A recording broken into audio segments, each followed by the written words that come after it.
muhdatsatuha wa kullu muhdatsatin bid'ah wa kullu bid'atin dhalalah wa kullu dhalalatin finnar.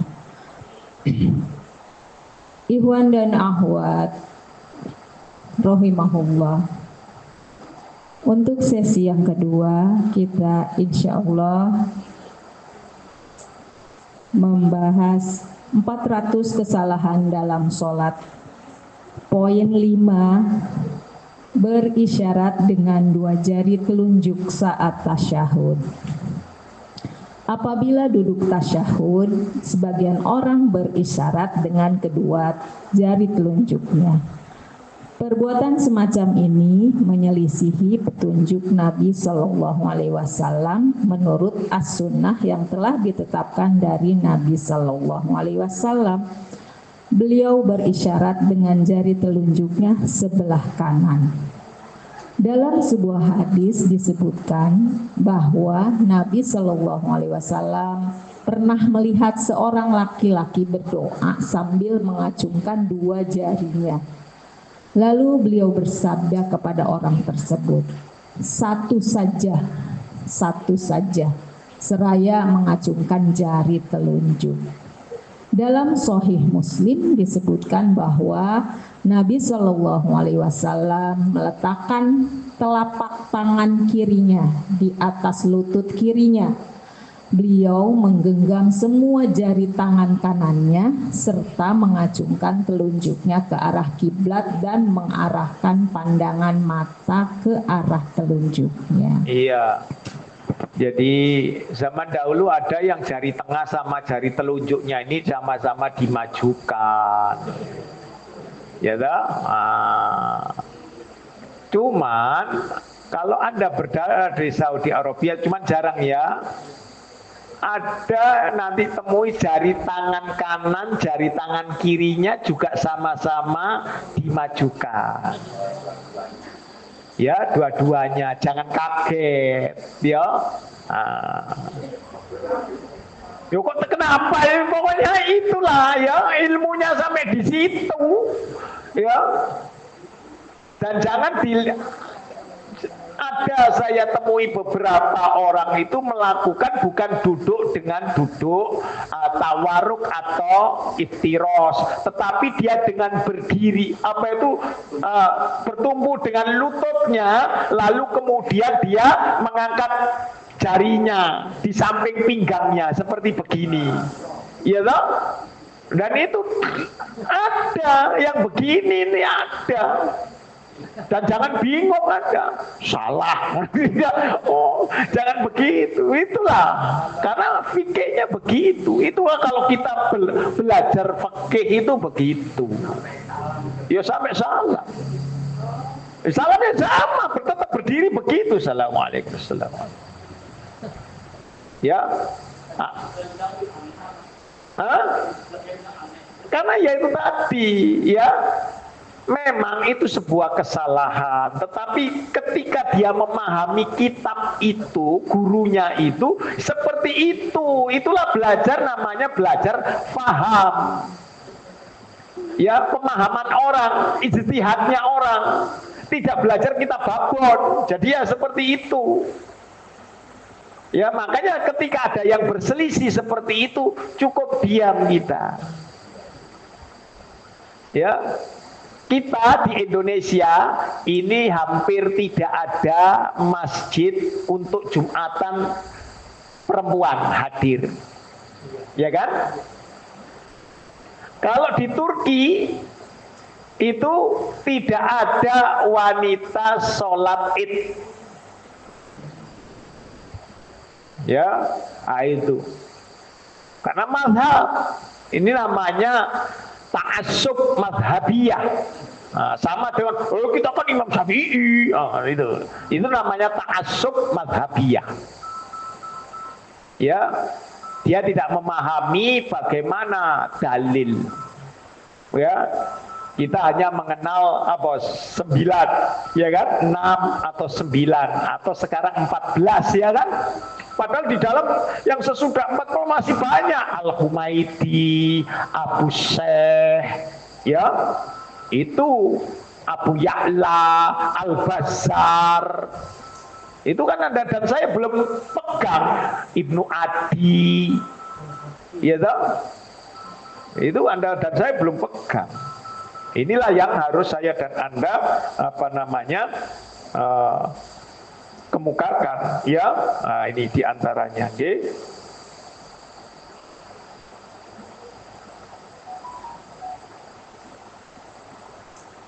Lalu kemudian yuk monggo. Poin 6. Duduk tawaruk pada rakaat kedua dan duduk iftiros pada rakaat keempat. Ini termasuk dari sejumlah kesalahan yang dilakukan oleh kaum muslimin dalam mengerjakan sholat.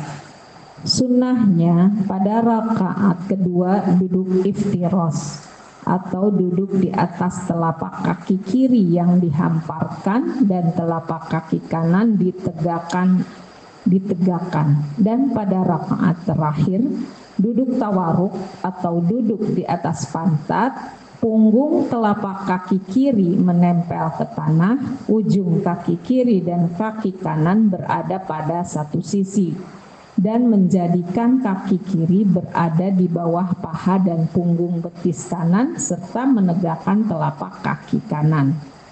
Imam Syafi'i berpendapat bahwa duduk tawaruk ini pada rakaat terakhir sholat sama saja pada sholat yang jumlah rakaatnya 2 seperti subuh dan Jumat, atau 3 atau 4. Bukhari meriwayatkan dari Abu Humaid As-Sa'idi rahimahullah bahwa dia berkata menjelaskan sifat sholat Nabi Shallallahu Alaihi Wasallam. Jika beliau duduk pada rakaat kedua, beliau duduk di atas kaki kiri dan menegakkan kaki kanan. Jika beliau duduk pada rakaat terakhir, beliau mendahulukan kaki kirinya dan menegakkan kaki kanannya, serta duduk di atas tempat duduk beliau. Nah, kalau gitu ada perbedaan nggak? Ada. Ya. Imam Syafi'i itu pada subuh itu duduknya tawarruk. Tetapi Al-Bukhari dari sanad Abu Humaidi Al-Sa'idi termasuk sifat sholat Nabi Al-Albani tidak demikian, iftiros. Ya kan, terjadi perbedaan. Imam Malik semuanya iftiros. Imam Malik, Imam Abu Hanifah semuanya tawarruk. Hanya Syafi'i dan Ahmad sajalah yang menggabungkan antara iftiros dengan tawarruk. Itu nek sampai mempelajari kitab fikih. Gitu ya. Lalu mana yang benar? Yang benar yang ini. Anda boleh lihat di dalam Bulughul Maram. Jadi di dalam Syafi'iyah itu ada yang menyelisih Imam Syafi'i. Di antaranya Ibnu Hajar Al-Asqalani. Pada Syafi'i, Imam Nawawi tidak semuanya mengambil Syafi'i. Kita sudah ketahui. Ya, padahal ia bermadhab Syafi'i. Artinya bermadhab Syafi'i maknanya apa? Apa yang menjadi cara ambil ilmunya, ya metodologi keilmuannya, itu yang diambil metodologi Imam Syafi'i. Karena saya senang dengan metodologi beliau itulah, maka saya menyematkan Syafi'i.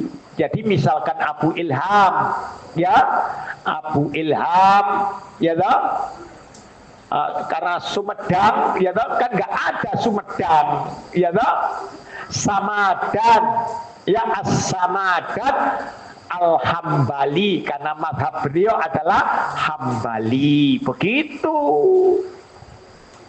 Ya, Jais, ya Al-Manadi Asy-Syafi'i, begitu. Ya, boleh. Pahamnya tadi Hambali, Syafi'i, ya, Maliki, begitu. Ya. Seperti Ibnu Rajab, ya. Al-Hambali kan begitu ya. Nah, itu diantaranya. Karena metodologi yang dia ambil itu dari situ. Ya. Ini. Lalu kemudian mengulang tasyahud atau diam. 7. Mengulang tasyahud atau diam. Ketika selesai membaca tasyahud pertama, sedangkan imam masih duduk, sebagian orang mengulang bacaan tasyahud sekali lagi, dan ada pula yang diam tidak membaca apa-apa.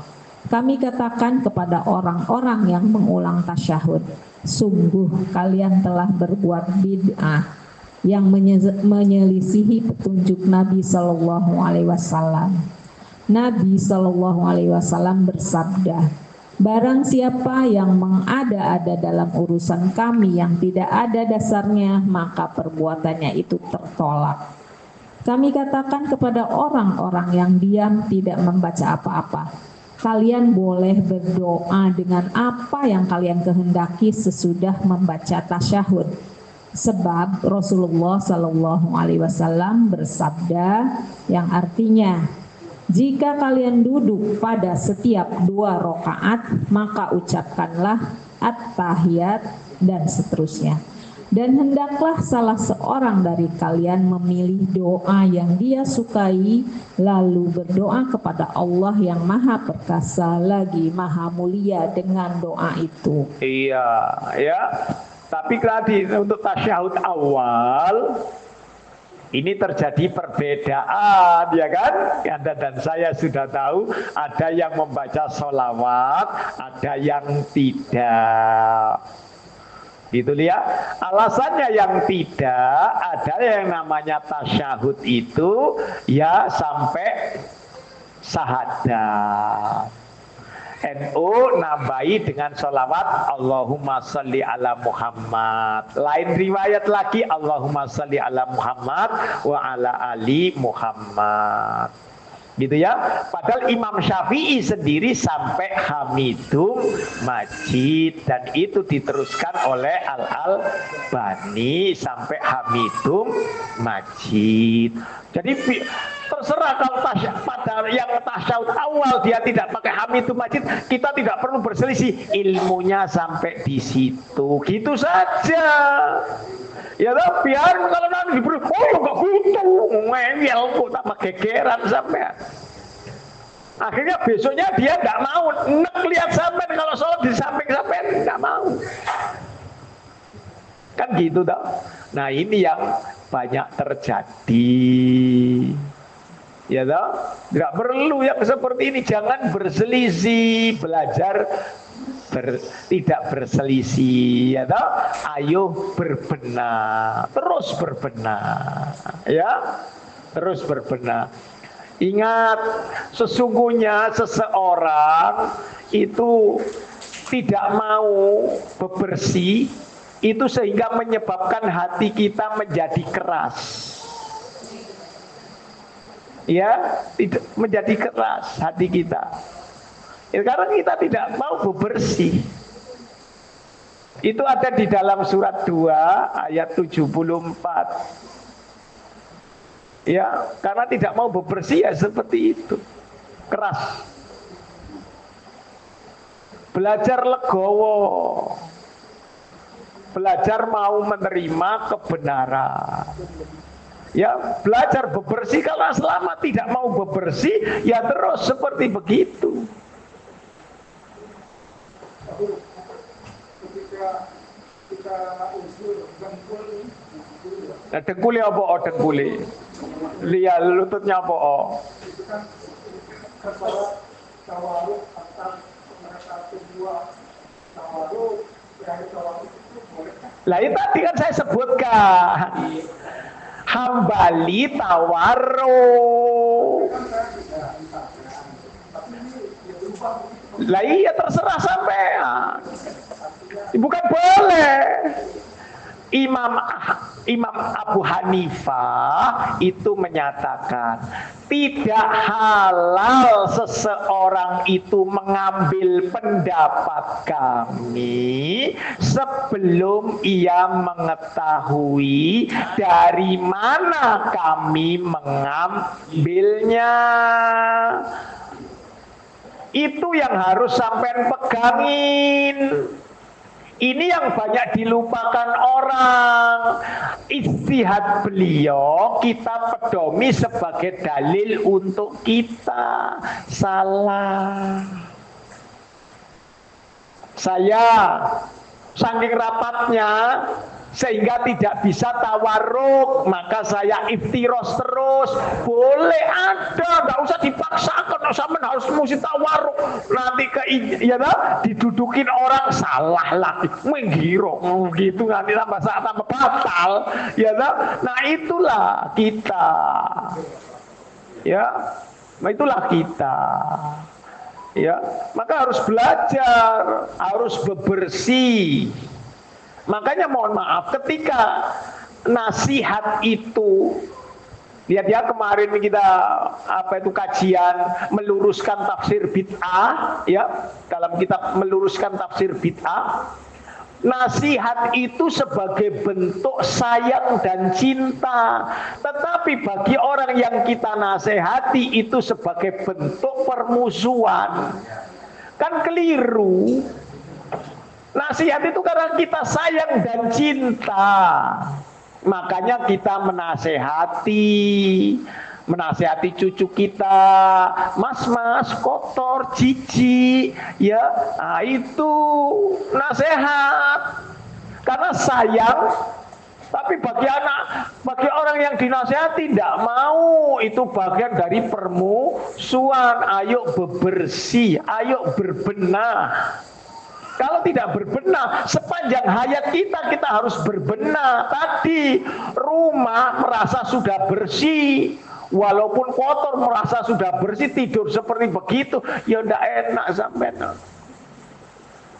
Harus berbenah terus, harus berbenah. Inilah termasuk diri kita, harus berbenah. Kita istighfar terus, tapi makanan kita haram, pakaian kita haram, tempat tinggal kita haram. Bagaimana bisa berbenah? Bagaimana bisa? Sudah disebutkan seperti begitu. Kan tidak sesuai. Lihat itu kunci-kunci rizki, kita sudah baca tentang istighfar dan taubat. Inilah susah. Termasuk kepada orang-orang yang dilaknat seperti saya ini. Jika saya menyembunyikan ayat-ayat Quran surat 2 ayat 159 dan surat 2 ayat 174. Harus berbenah, saya pun berbenah, harus berbenah. Termasuk Abu Ilham tadi yang baca, berbenah. Dari semua orang berbenah. Pada intinya semua orang harus berbenah dan harus bersih-bersih. Tidak boleh tidak. Karena itu bentuk nasihat sebagai bentuk sayang dan cinta. Itu. Sampai baca lagi kunci-kunci. Lalu apa gunanya kita beristighfar sedangkan kita tidak berbenah? Dikatakan itu istighfar dusta, kan begitu di dalam kunci rizki.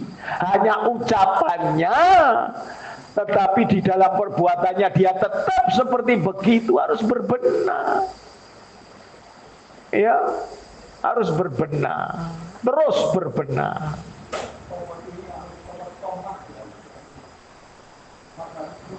Makanya tobat itu tobat yang dusta. Sampai lihat kunci rizki lagi, bukan saya loh. Lihat syaratnya tobat di dalam kitab An-Nawawi, Riyadhus Shalihin, bab bertaubat, ada di sana. Dalilnya lengkap, tetapi kita tidak mau. Tobat itu menurut diri kita. Masalahnya ayo berbenah. Ya, sebagai bentuk sayang. Apakah kita tidak bermaksiat? Ya bermaksiat. Apa saja yang kita keluar rumah kan mesti maksiat.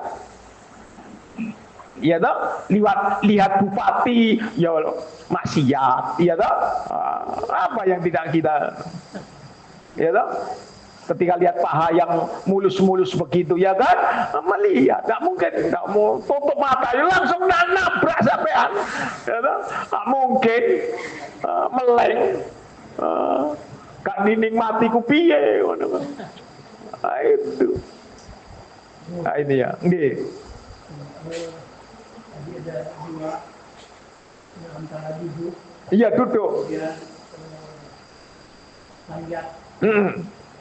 Kalau di tanjak tadi ada tidak perlu kita berselisih. Iya. Apakah di duduk tadi yang disampaikan sama Pak Amin tadi itu tidak perlu berselisih atau?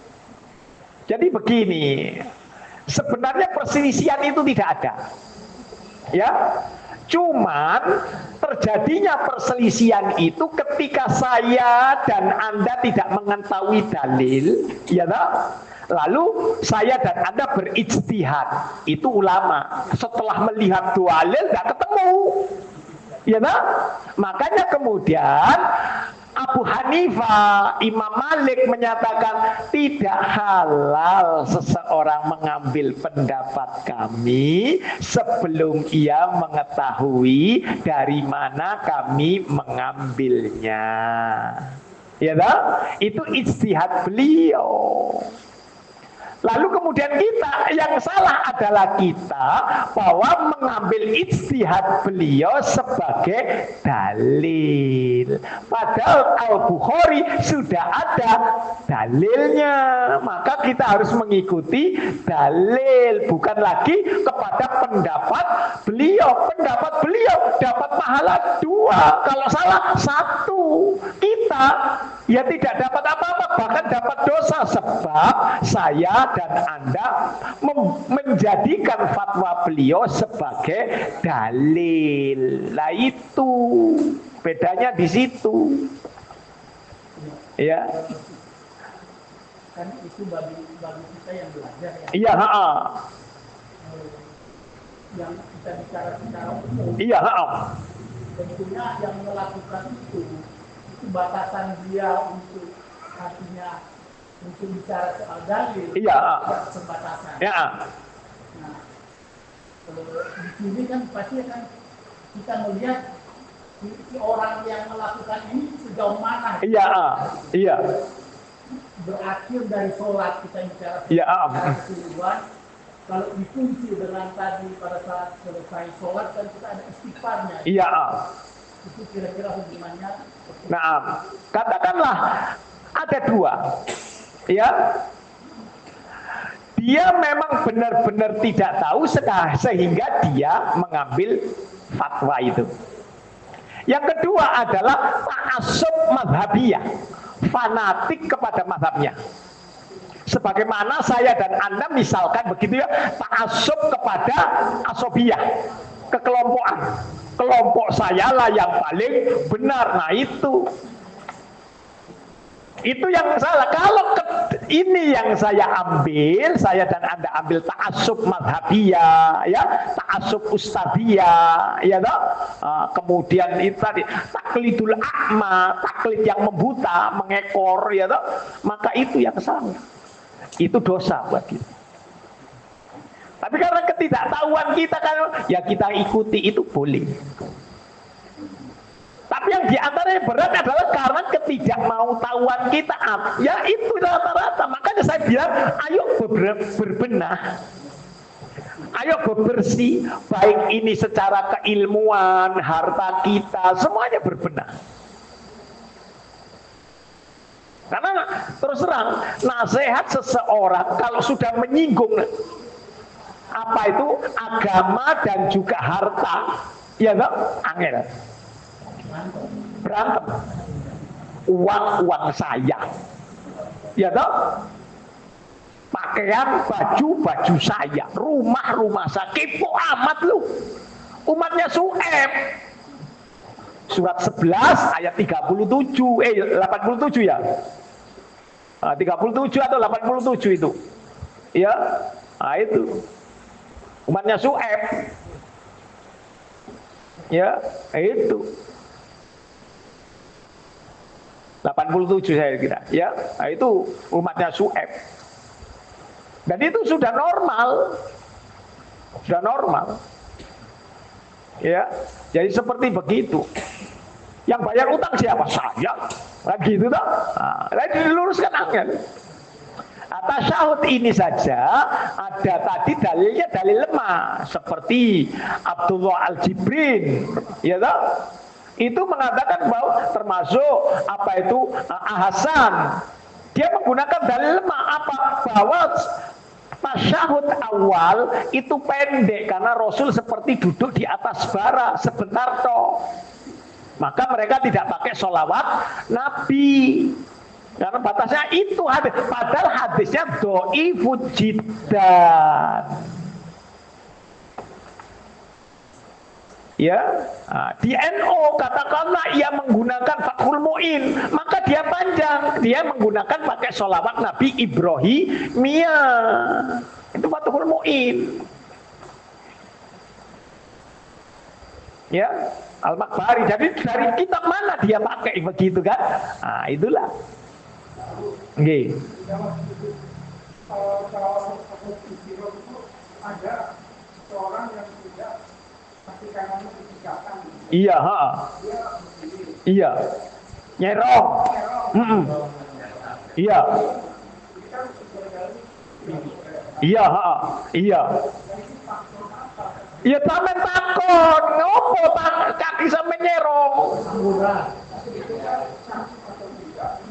Iya. Iya. Lain tadi saya sudah bilang, untuk menyinggung dua perkara, agama sama dunia, angel. Ada orang mendem sudah tahu salah, orang mendem khomer, iya toh? Sampean apa agama nih? Islam, kafir sampean. Ayo ngomong gitu, dipecel sampean. Iya toh? Padahal ada hadis, tidaklah beriman. Iya toh? Orang yang ngaku iman jika ia melakukan khomer. Padahal yang dimaksudnya kurang sempurna iman seseorang. Itu maksudnya begitu. Lalu sampai ngarani karena tidak layuk minu ahadikuman begitu. Lalu sampai bilang karena layuk minu kafir sampean. Begitu dipecel sampean. Wis mulai kan ndase sampean. Ya lah. Nah, inilah terjadi sih. Dua hal perkara itu yang paling susah. Makanya nasihat itu sebagai bentuk sayang dan cinta. Tetapi rata-rata kita itu nyinggung saya itu. Itu begitu rata-rata itu. Mesti aku nek teko, mesti aku disinggung. Ya kebetulan wae orang ngaji terus-terusan kowe. Ya dah. Nah inilah kadang ini bentuk sayang, bentuk cinta. Menghajar itu bentuk sayang dan cinta loh yo. Lihat Rasulullah pernah menghajar istrinya ya 1 bulan. Itu bentuk sayang dan cinta loh. Cuman kita nggak ngeh lagi dimusuhi saya, ya keliru. Iya toh? Karena bentuk sayang dan cinta, ayo berbenah. Karena mutatohirin Allah ya mencintai orang-orang yang bersuci atau mensucikan dirinya. Ayo terburu-buru berdiri sebelum imam salam. Ini banyak juga ini. Poin 8. Terburu-buru berdiri sebelum imam salam. Sebagian makmum ketika dia datang terlambat, sedangkan saat itu imam telah masuk pada rakaat kedua misalnya. Lalu pada saat duduk tasyahud akhir, begitu imam baru memulai mengucapkan salam, makmum yang terlambat tadi sudah berdiri untuk menyempurnakan rakaatnya yang tertinggal. Perbuatan ini menyelisihi petunjuk Nabi Shallallahu Alaihi Wasallam yang sesuai syariat. Dia seharusnya menunggu hingga imam selesai mengucapkan salamnya. Kemudian baru dia berdiri untuk menyempurnakan rokaat yang tertinggal. Ini lagi fikih. Makanya fikih itu banyak perbedaan. Ketika seseorang itu mengubah, memberikan hukum, ulama itu memberikan hukum, seseorang yang merasa dirinya punya ilmu itu mempunyai hukum. Dia menghukumi salam ke kanan yang pertama hukumnya wajib, salam yang kedua hukumnya sunnah. Maka ketika salam pertama selesai, orang sudah berdiri untuk menyelesaikan rokaatnya. Padahal ini tidak demikian. Kenapa ulama sampai berbuat seperti begitu, memberikan yang kanan salam apa itu wajib, yang kedua salam sunnah? Ayo.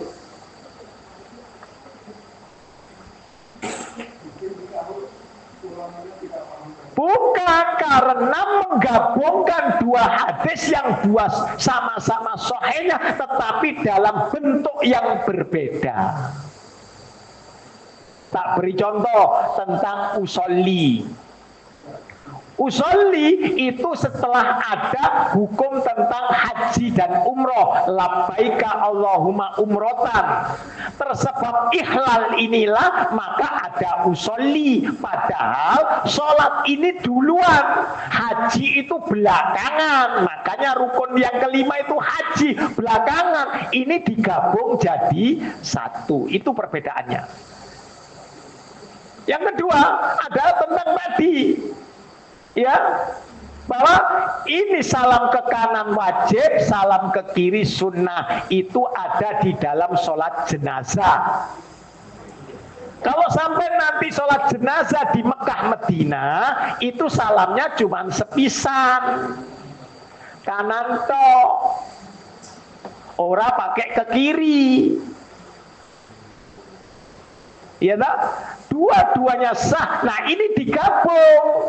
Kalau demikian, ke kanan itu wajib, ke kiri itu sunnah, maka kemudian orang berdiri. Pada yang apa itu tengokan pertama yang ke kanan. Kalau Anda melihat kitab lagi yang lainnya seperti Fathul Qorib, ya, disunnahkan saya dan Anda menjawab salam orang yang mengucapkan salam ketika sholat. Apa? Nunggu dulu. Waalaikumsalam. Nunggu apa kira-kira kok? Ayo sampai praktek loh kira-kira. Itu geger menghidang. Mana? Itulah pendapat. Makanya kemudian kita landasannya jangan pendapat, dalil, dan saya tidak menyalahkan yang demikian itu.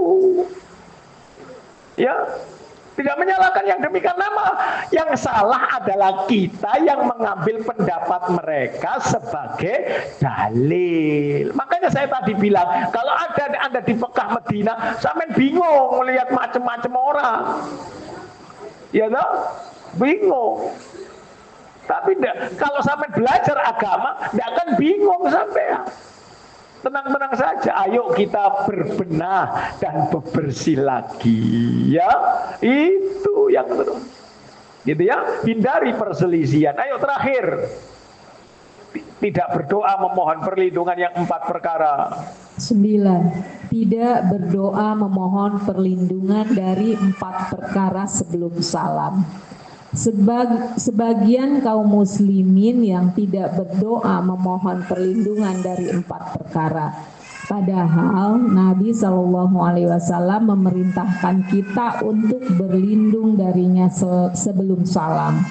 Nabi Shallallahu Alaihi Wasallam bersabda, yang artinya, apabila seseorang selesai membaca tasyahud akhir, hendaklah dia memohon perlindungan kepada Allah dari 4 perkara, yaitu, ya Allah, aku berlindung kepadamu dari siksa neraka jahanam, dari siksa kubur, fitnah hidup dan mati, dan fitnah dajjal. Selanjutnya, hendaklah dia berdoa memohon kebaikan untuk dirinya sesuai kepentingannya. Bahkan, banyak doa yang diajarkan Rasulullah secara langsung kepada para sahabat untuk dibaca pada tasyahud akhir sebelum salam. Nah ini ya, ini sebelum salam. Itu banyak doa yang diajarkan oleh Nabi Shallallahu Alaihi Wasallam.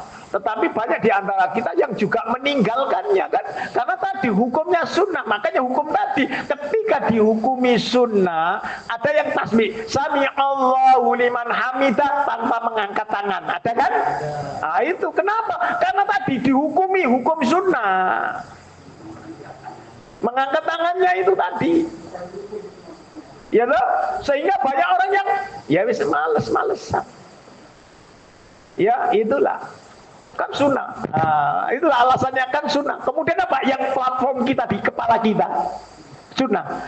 Sunnah itu dikerjakan dapat pahala, jika tidak dikerjakan tidak apa-apa. Itu selama ini yang ada pada sejak kita kecil, padahal salah. Ya salah. Itu. Ya kita inilah. Ya pendapat yang seperti sampai di sini dahulu.